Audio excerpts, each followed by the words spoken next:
حضرت سلمان فارسی رضی اللہ تعالیٰ عنہ فرماتے مدینے کے قریب لے جا کے ام القرا ایک بستی تھی، انہوں نے میرے ساتھ دھوکہ کیا، جو لے جانے والے تھے وہ یہودی تھے، انہیں مجھے وہاں جا کے بیچ دیا۔ میں شہزادہ ناز و نام میں پلا، وہ مجھے مارتے، مجھ سے کام لیتے، کہتے میں وہاں کئی سال رہا اور کہتا یا اللہ میں مار کھانے کو تیار ہوں پر مدینہ تو آ جائے گا، حضور کا شہر تو نصیب ہو جائے گا۔ حضرت جناب سلمان فارسی کہتے ہیں اس یہودی کا چچا بیٹا، اس کا چچا زاد بھائی، اس کا کزن بنو قریظہ یہودیوں کے محلے سے آیا، مجھے اس نے کام کاج کرتے دیکھا، کھیتی باڑی کرتے دیکھا تو کہنے لگا توجہ ہے آپ کی، جاگ رہے ہیں آپ لوگ، میری بات کی سمجھ آ رہی ہے؟ کہتے ہیں کہنے لگا تو غلام بیچو گے؟ مجھے دے دو۔ کہتے ہیں اس نے کہا کہ 4 دینار نفع دے تو لینے۔ کہتے ہیں اس نے 4 دینار نفع لیا اور مجھے باندھ لیا اونٹ کی پشت پہ، ہاتھ میرے باندھ لیے، پیر باندھ لیے، میں رونے لگا، میں تڑپنے لگا۔ کہتے ہیں اچانک بنو قریظہ مدینے کا ایک محلہ تھا، یہاں یہودی رہتے تھے، کہتے ہیں وہاں کا وہ رہنے والا شخص، اچانک میری آنکھ کھلی تو ٹھنڈی ٹھنڈی ہوائیں، اچانک میں نے آنکھیں کھولی تو کھجوروں کے لمبے چوڑے درخت، اور میں نے دیکھا تو پہاڑیاں بھی معطر معطر سی، فضائیں بھی کرم کرم والی، عطا ہی عطا۔ کہتے ہیں 2 آنسو گرے اور میں ہنس پڑا، آنکھوں میں آنسو، لبوں پہ مسکراہٹ۔ حضرت سلمان فارسی رضی اللہ تعالیٰ عنہ کہتے ہیں میں کہنے لگا تجھے کیا ہوا؟ سارے رستے تو بہت تھا، اب کیا ہوا؟ میں نے کہا میری تھکاوٹیں اتر گئی ہیں، میری ریاضتوں کا ثواب مل گیا ہے، میری عبادتوں کا اجر وَلَهُمْ أَجْرُهُمْ عِنْدَ رَبِّهِمْ وَلَا خَوْفٌ عَلَيْهِمْ وَلَا هُمْ يَحْزَنُونَ، مجھے وہ مراد مل گیا۔ کہتے ہیں اس نے مجھے وہاں رکھا، کام کاج کرانے لگا، وقت گزرتا گیا۔ ایک دن کھجوروں اوپر چڑھ کے میں کھجوریں توڑ رہا تھا، مست تھا، تھوڑی تھوڑی عربی میں نے سیکھ لی، ہلکی پھلکی باتیں سمجھنے لگا، جواب دینے لگا، فارسی نسل تھا۔ کہتے ہیں میں کھجوریں توڑ رہا تھا، میرے مالک کا بھائی دوڑا دوڑا آیا، توجہ ہے آپ کی، آیا آگے کہنے لگا بھائی پتہ تجھے کیا ہوا؟ پتہ؟ کہتے میں نے کوئی توجہ نہیں دی، یہ روز ایسی باتیں، پتہ تانا خبر کیا ہے؟ کیا ہوا؟ کہنے لگے وہ جس نے دعویٰ کیا تھا نا نبوت کا وہ مدینے آ گیا، وہ جنہوں نے دعویٰ کیا تھا نا نبوت کا وہ مدینے آ گئے ہیں۔ حضرت سلمان فارسی کہتے ہیں جو کھجوریں میں توڑ رہا تھا وہ میرے ہاتھ سے گر گئی، یوں لگا کہ جیسے کسی نے آ کے آ کے کہا ہو کہ چل تجھے حضور نے بلایا ہے۔ فرماتے میرے ہاتھ کانپنے لگے، وہ کہنے لگا کدھر ہے میں؟ کہنے لگا وہ بات یہ قبا ہے نا، آج بھی جا کے کوئی دیکھے قبا کا ماحول، آج بھی جا کے کوئی دیکھے قبا کا ماحول، طلع البدر علینا کی صدا آتی ہے، طلع البدر علینا کی صدا، کہ ہم ہیں بچیاں نجار کے، وہ ننھی بچیاں جو بیٹھ کر وہاں دف بجاتی تھی، رسول پاک کی جانب اشارے کر کے گاتی تھی کہ ہم ہیں بچیاں نجار کے عالی گھرانے کی، خوشی ہے آمنہ کے لال کے تشریف لانے، ہم ہیں بچیاں نجار کے عالی گھرانے کی، خوشی ہے آمنہ کے لال کے تشریف لانے کی۔ حضرت سلمان فارسی کہتے ہیں کباب، کہتے ہیں میں جھٹ سے چھلانگ لگا کے اترا، پہلے میں آیا کرتا تھا پکڑ پکڑ کے، چھلانگ لگائی زمین پہ، اور میں نے اپنے مالک سے کہا یہ کیا کہہ رہا ہے؟ کہتے ہیں اس نے تھپڑ مارا، چل اپنا کام کر۔ کہتے پہلے وہ مارتا تھا تو دکھ ہوتا تھا، آج پتہ ہی نہیں چلا، آج پتہ ہی نہیں چلا۔ ہمارے جہاز میں ایک بابا جی بیٹھے تھے، جہاز کے بزرگ بیٹھے تھے، ان سے کسی نے کہا تھک تو نہیں گئے؟ کہنے لگے میری 11ویں حاضری ہے، تھک بڑا گیا ہوں، پر جب گنبد پہ نظر پڑتی ہے تھکاوٹیں اتر جاتی ہے، کوئی تھکاوٹ نہیں رہتی۔ حضرت سلمان فارسی کہتے ہیں اس نے مارا، کوئی پتہ نہیں چلا۔ میں انتظار کرنے لگا کہ ذرا دن جلدی نہیں ڈل جاتا، شام جلدی ہو۔ کہتے شام ہوئی، چھٹی ملی، کھجوریں پلو میں باندھ لی، اور قبا کی جانب خرامہ جھکی ہوئی نظریں، کانپتے ہوئے میرے لب، اور میں جب پہنچا کہتے کھجور کے درخت کے نیچے حضور بیٹھے ہیں، بائیں جانب چراغ جل رہا ہے اور دائیں جانب سیدنا صدیق اکبر بیٹھے ہیں۔ فرماتے میں پہنچا، پہلی نظر حضور کے چہرے تھے، جھکی ہوئی نظریں، نور سے زیادہ روشنی یہاں سے چھین رہی ہے. فرماتے ہیں لگتا ہے چاند بھی شرما شرما کے پیچھے ہٹ رہا ہے. سادہ سا لباس, خوشبو نے آگے بڑھ کے استقبال کیا. فرماتے ہیں یوں نظر پڑی تو یوں لگا جیسے یہ تو مجھے صدیوں سے جانتے ہیں. صدیوں سے کون فاجا کون ہے کال دی گال لے اور سب پہلوں پریت رلائی. فرمایا لگا یہ پہلے سے جانتے.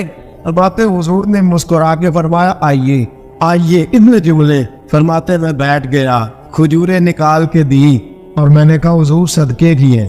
فرماتے ہیں چونکہ نشانیاں بتائی تھی نا, 2 نشانیاں یہ تھی کہ صدقہ نہیں کھائیں گے, دوسری نشانی تحفہ لے لیں گے, تیسری نشانی کے کمر کے پیچھے مہر نبوت ہوگی. حضرت سلمان فارسی رضی اللہ تعالیٰ عنہ فرماتے نبی کریم صلی اللہ علیہ وسلم کے سامنے آیا, کھجوریں پیش کی, کا حضور صدقے کی ہیں. حضور نے میری طرف دیکھا تو مسکرائے اور بڑا کھول کے مسکرائے. فرمایا ابو بکر لوگوں میں بانٹ دو.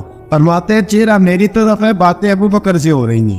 سمجھایا تو مجھے جا رہا ہے نا. کہ ابو بکر لوگوں میں تمہیں پتا بھی ہے میں صدقہ نہیں لیتا.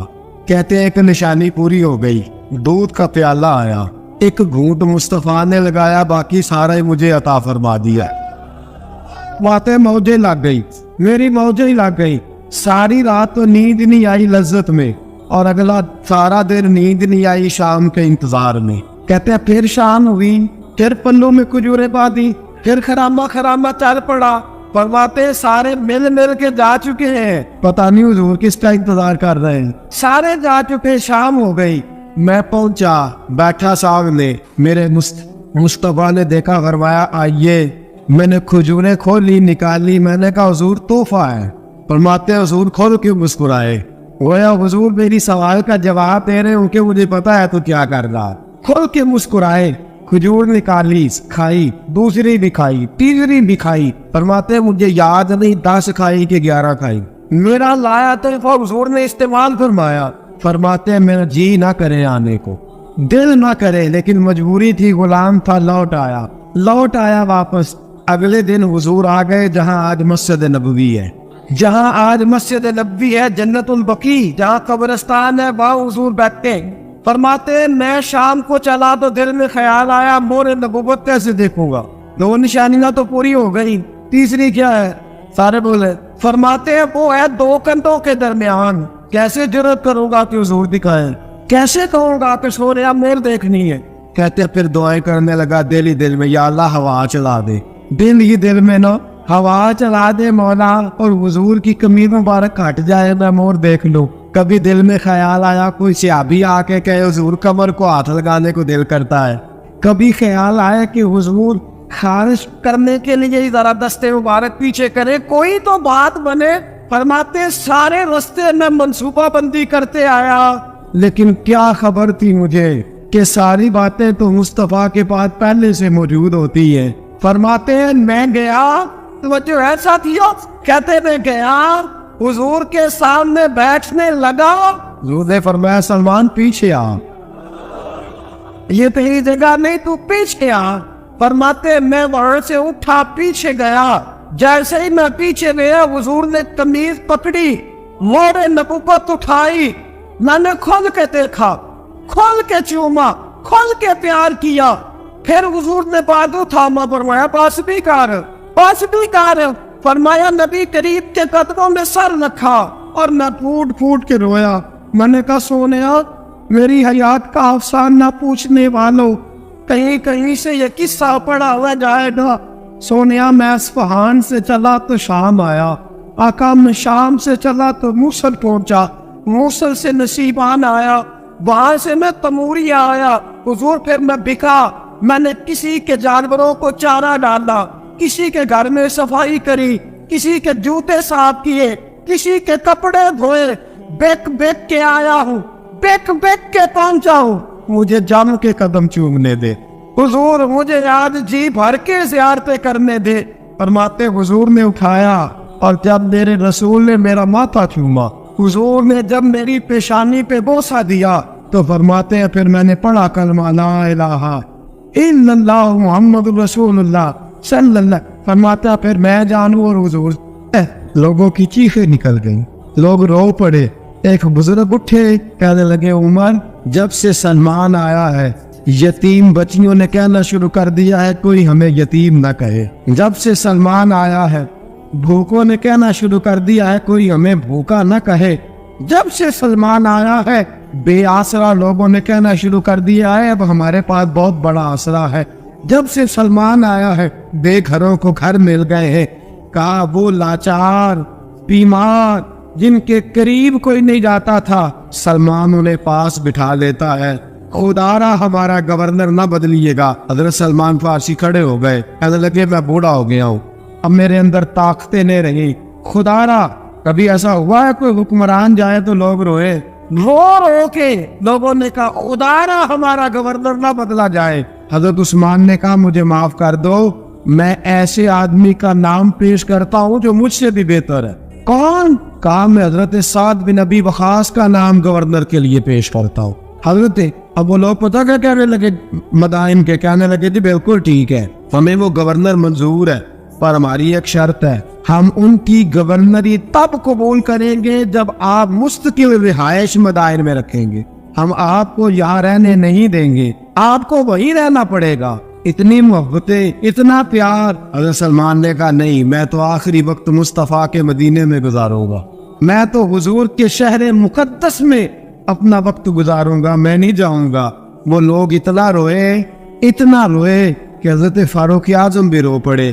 فرمایا اے سلمان آپ واپس چلے جائیں، ان لوگوں کا خلوص آپ کی محبت سے بہت زیادہ ہے، آپ جائیے۔ حضرت سلمان فارسی مدائن آ گئے، جناب سعد بن ابی وقاص رضی اللہ تعالیٰ عنہ گورنر بن گئے۔ 3 لوگوں کے ساتھ ہمیشہ تھا، حضرت ابو درداء تو وصال کر گئے، 3 لوگوں سے یارانہ رہا، ایک حضرت عبداللہ بن سلام سے، ایک حضرت سعد بن ابی وقاص سے چونکہ وہ پاس تھے، اور تیسرا اکثر ٹائم نکال کے مدینے جاتے تھے۔ کس لیے آئے ہو؟ کہا ایک تو روضہ رسول کی زیارت کرنے آیا ہوں، اور دوسرا میں امام حسن سے ملنے آیا ہوں۔ ساری زندگی نبی پاک کے نواسوں کے پاس آتے، بات کوئی نہ کرتے، ذکر کوئی نہ کرتے، حضور کے شہزادوں کے پاس آتے، امام حسن سے ہاتھ ملاتے، امام حسن کا چہرہ دیکھتے رہتے، آنسو بہاتے رہتے، کتنی دیر کھڑے رہتے، امام حسن کی زیارت کرتے، واپس چلے جاتے۔ جب بوڑھے ہو گئے، زیادہ کمزوری آئی،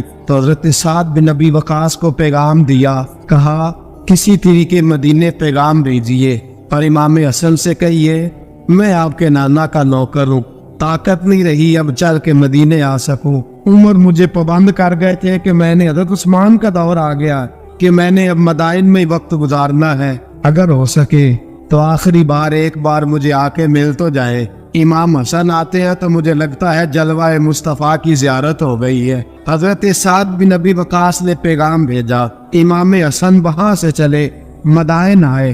جیسے ہی امام حسن دروازے سے داخل ہوئے، بوڑھے حضرت سلمان فارسی، بوڑھے نکاحت اتنیا کہ اٹھا نہیں جاتا، امام حسن آئے، حضرت سلمان فارسی نے رونا شروع کر دیا، تڑپنا شروع کر دیا، اٹھنا چاہا تو بستر پہ گر گئے۔ امام حسن قریب آئے، چارپائی پہ بیٹھے، حضرت سیدنا سلمان فارسی رضی اللہ تعالیٰ عنہ کہنے لگے حضور میں بڑا پریشان ہوں، میرے لیے دعا کرے۔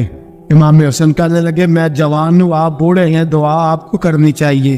کہا نہیں، آپ سے دعا اس لیے کر رہا ہوں کہ آپ کے نانا سے جو وعدے کیے تھے میں پورے نہیں کر سکا، آپ دعا کریں کہ میں حضور کی بارگاہ میں جاؤں تو مجھے شرمندگی نہ اٹھانی پڑے۔ حضرت سلمان فارسی رضی اللہ تعالیٰ عنہ سے امام حسن کہنے لگے وعدہ کیا کیا تھا، کیا نہیں پورا کر سکے؟ عرض کی حضور نبی کریم نے فرمایا تھا اتنا مال پاس رکھنا جتنا مسافر کے پاس ہوتا ہے، یہ حضور نے مجھ سے کہا تھا، میں وعدہ پورا نہیں کر سکا، دیکھیے میرے گھر میں کتنا مال ہے، کتنا سرمایہ ہے۔ امام حسن کہتا ہے میں نے مال دیکھا تو 1 مٹکا پانی پینے کا، 2 پیالے پانی پینے کے، 1 مشکیزہ، 1 چٹائی وہ بھی ٹوٹی ہوئی۔ فرماتے ہیں میں نے کل مال کا حساب لگایا تو میں نے کہا حضور یہ تو 15 دینار سے زیادہ نہیں بنے گا، رو کیوں رہے ہیں؟ کہنے لگا امام حسن سے عجیب جملے ہیں، عجیب جملے ہیں۔ کہنے لگے طبقات ابن سعد میں، کہنے لگے اچھا اگر قیامت کے دن رسول پاک نے میری سرزنش فرمائی اور اگر نبی پاک صلی اللہ علیہ وسلم ناراض ہوئے تو اے سیدہ فاطمہ کے شہزادے آپ سفارش تو کریں گے نا میری؟ آپ میری سفارش تو کریں گے حضور کی بارگاہ میں؟ حضرت سعد بن ابی وقاص بھی آئے، رونا شروع ہو گئے، کہا ہاں مجھے امید ہے کہ آپ کی سرزنش نہیں ہوگی، آپ کو بغیر حساب کتاب جنت ملے گی۔ حضرت سلمان فارسی رضی اللہ تعالیٰ عنہ نے وصیت فرمائی، توجہ ہے آپ کی؟ لوگ کہتے ہیں تم نے آج یہ عشق کے ترانے ڈھونڈ لیے ہیں، پتہ نہیں کہاں سے لے آئے ہو۔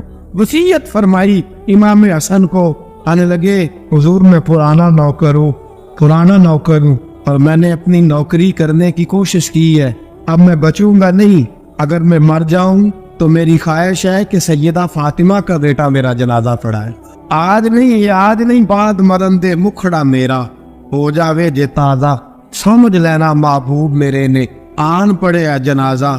امام حسن نے جنازہ پڑھایا اور حضرت سعد بن ابی وقاص رضی اللہ تعالیٰ عنہ ان کے قریب گئے، کہنے لگے جاتے جاتے کو نصیحت ہی کر جائے، تو فرمایا 3 چیزوں کا خیال رکھنا، ایک روایت میں 4 ہے، 3 کا خیال رکھنا، یا تو جہاد کے رستے میں انتقال کر جانا، یا جہاد کے رستے میں انتقال کر جانا، یا حج اور عمرے کے رستے میں مر جانا، یہ نہ ہو سکے تو قرآن سیکھتے سکھاتے دنیا سے رخصت ہو جانا۔ فرمایا یا جہاد کے رستے میں جانا، حضرت سلمان فارسی وصیت کر رہے، یہ وصیت یاد رکھیے گا، یا جہاد کے رستے میں انتقال کرنا، یا حج اور عمرے کے رستے میں، یہ نہ ہو سکے تو قرآن سیکھتے سکھاتے جانا، امید ہے اللہ بے حساب و کتاب جنت عطا فرما دے گا۔ یہ وصیت فرمائی۔ جناب سلمان فارسی رضی اللہ تعالیٰ عنہ وصال کر گئے۔ عجیب سناٹا ہے، مدینے سے نور کی جماعت آ رہی ہے جنازہ پڑھنے، نور کی جماعت آ رہی ہے، نور کی۔ حضرت عثمان غنی خود چل کے جنازے میں شریک ہوئے، اور صحابہ کہتے ہیں سفید داڑھی حضرت عثمان کی۔ امام حسن کے پیچھے نماز جنازہ پڑھا، اور پڑھ کے پھر ان کی میت کے قریب حضرت عثمان غنی گئے۔ پہلے تو صبر کا پہاڑ تھے، اور جب قریب گئے اور جا کر کے ماتھا چوما، اور پھر جب سیدنا عثمان غنی اٹھے تو مقدس داڑھی سے آنسو گرنے لگے، کہنے لگے سلمان میں نے اپنی آنکھوں سے مصطفیٰ کو تیرا ماتھا چومتے دیکھا ہے، سلمان میں نے اپنی آنکھوں سے حضور کو تجھ سے پیار کرتے دیکھا ہے۔ فرمایا لوگو آج سلمان رخصت نہیں ہوا، ہم سے علم رخصت ہوا ہے، حکمت رخصت ہوئی ہے، حضور کا محبوب رخصت ہوا ہے۔ حضرت سلمان فارسی رضی اللہ تعالیٰ عنہ کا وصال کے بعد ایک دن وصال سے پہلے حضرت عبداللہ ابن سلام سے کہنے لگے جو ہم 2 دوستوں میں سے پہلے جائے گا واپس آ کے حال بتائے گا۔ حضرت عبداللہ ابن سلام کہنے لگے واپسی کی اجازت ملے گی؟ کہا ہاں، جو اللہ کے نافرمان ہوں گے ان کی روحیں قید ہوں گی، جو اللہ کے فرما بردار ہوں گے جہاں چاہیں گے جائے آئیں گے۔ حضرت سلمان فارسی وصال کر گئے، جناب عبداللہ ابن سلام کو ملے، فرمایا بتائیے خدا نے آپ کے ساتھ کیا سلوک کیا؟ تو حضرت سلمان فارسی کہنے لگے رب نے فرمایا فرشتوں سلمان سے حساب نہ پوچھ لینا، فرشتوں سلمان سے حساب نہ پوچھ لینا، اس لیے کہ سلمان فارسی رضی اللہ تعالیٰ عنہ کا عالم یہ ہے کہ ان کے دل نے ہمیشہ میری ذات پہ بھروسہ کیا، ہمیشہ میرے اوپر بھروسہ کر کے رکھا ہے، لہذا مجھ سے کوئی حساب نہیں لیا گیا اور بغیر حساب کتاب میری بخشش کر دی گئی۔ حضرت حرم بن حیان رحمت اللہ تعالیٰ نے فرماتے میں حضرت اویس کرنی کو ڈھونڈنے چل پڑا، ڈھونڈنے بھی اسے نکلا جسے کسی نے نہیں ڈھونڈا اور جو کبھی کسی کو نہیں ملے۔ حضرت اویس کرنی، یہ فکرہ کسی درویش نے حضرت اویس کرنی کے لیے کہا، یہ فکرہ پورا فیٹونی پہ آتا ہے، اسی کسی دے کچھ نہیں جلاتے تے نہ کوئی ساڈا دردی، کوئی جرانہ نہیں، کوئی دوستانہ نہیں۔ حضرت ویسے کرنی کا مزار بھی کنفرم نہیں کہ کدھر ہے، بس اسی کسی دے کچھ نہیں لگتے، کیا ضرورت، بس ٹھیک ہے اپنا جو ہے انداز سارے زمانے سے علیحدہ کر کے رکھا انہوں نے، علیحدہ، اللہ کو تھلک۔ حضرت خواجہ ویس کرنی کو ڈھونڈتے ڈھونڈتے کہتے ہیں میں گیا، کرم گیا، حضرت حرم بھی نہیں، یہ دادا صاحب نے اس کو لکھا ہے، فرماتے میں گیا تو مجھے لوگوں نے کہا وہ تو آج کرنے چلے گئے، کہتے جب میں مکے گیا تو میں نے لوگوں سے پوچھا ویس کرنی آئے تھے، کہنے لگے ہم تو نہیں جانتے، یہ تو میرے جیسے لوگ ہوتے ہیں نا جن کی تصویریں زیادہ نکلتی ہیں تو جن کی ویڈیو زیادہ ہوتی ہے تو لوگ زیادہ جاننے لگتے ہیں، ورنہ رب کریم کے بندے تو چھپے ہوئے چکر میں پڑے ہی نہیں۔ کون ویس کرنا؟ انہوں نے کہا کہ حضرت اویس کرنی چہرے پر برس کے داغ ہیں، کمزور سا وجود ہے، داڑھی زیادہ گھنی نہیں۔ جب حالات بتائے تو کہنے لگی اس طرح کا ایک شخص آیا تھا، اس نے طواف کیا تھا، پہلے بھی دنیا کرتی ہے پر جب اس نے کیا ہے نا تو اس کے طواف نے وہ خود بھی رویا ہے اور بھی بڑے روئے ہیں۔ وہ جب حجر اسود بھی آیا ہے تو رنگ بدلتا دیکھا ہے۔ کہا وہ کدھر گئے؟ کہنے لگے پورا نہیں پتا، اتنا ضرور خبر ہے کہ ان کے انداز بتاتے تھے کہ اب مدینے جائیں گے۔ جناب حرم بن حیان کہتے ہیں پھر میں مدینے گیا، میں نے خواجہ اویس کو ڈھونڈا، میں نے کہا یار میں نے حضرت خواجہ اویس کرنی کو ملنا ہے، کسی نے بتایا ہے کہ مدینہ شریف آئے، تو لوگ کہنے لگے ہم نہیں جانتے وہ کون ہے۔ لیکن نا دنیا جان گئی، دنیا میں بڑا کچھ ہو گیا، بائی نیم لوگ جاننے لگے، ہوٹلوں پہ پہچاننے لگے، سڑکوں پہ پہچاننے لگے۔ لیکن بات تو یہ ہے کہ جن کو پہچاننا چاہیے اگر وہ پہچان لیں پھر تو بڑی بات ہے، پھر تو بڑی بات ہے۔ لیکن اگر وہاں ہی پہچان نہ ہو سکے تو پھر تو معاملہ بڑا الگ سے ہے نا۔ عزیز بھائی، حضرت خواجہ اویس کرنی کے بارے میں پوچھا تو مدینہ شریف کے زائرین اور وہاں کے مقامی لوگ بھی کہنے لگے کوئی نہیں پتا، ہم نہیں جانتے، ملے ہی نہیں۔ تو کہا باریک سا وجود ہے، پرانا سا لباس ہے، برس کے داغ ہے، چہرے پہ داڑھی زیادہ گھنی نہیں، کسی کو پاس نہیں بٹھاتے۔ اور پھر ایک جملہ اور کہا، سنا ہے روتے ہیں تو بڑے درد سے روتے ہیں، سنا ہے بھیگی رہتی ہیں پلکیں، سنا ہے ان کی پلکیں بھیگی رہتی۔ میں 2-4 دن پہلے کسی سے سن رہا تھا شعر، اس نے کہا تھا ایک واری میری اکھیاں تو انہوں نے اتھرو پونجے سا ہن چسکا پہ گیا رونے دا، ہر ویلے یا ہوزاری ہے۔ کہتے ہیں کہ وہ اس طرح کی اس کی کیفیت ہے۔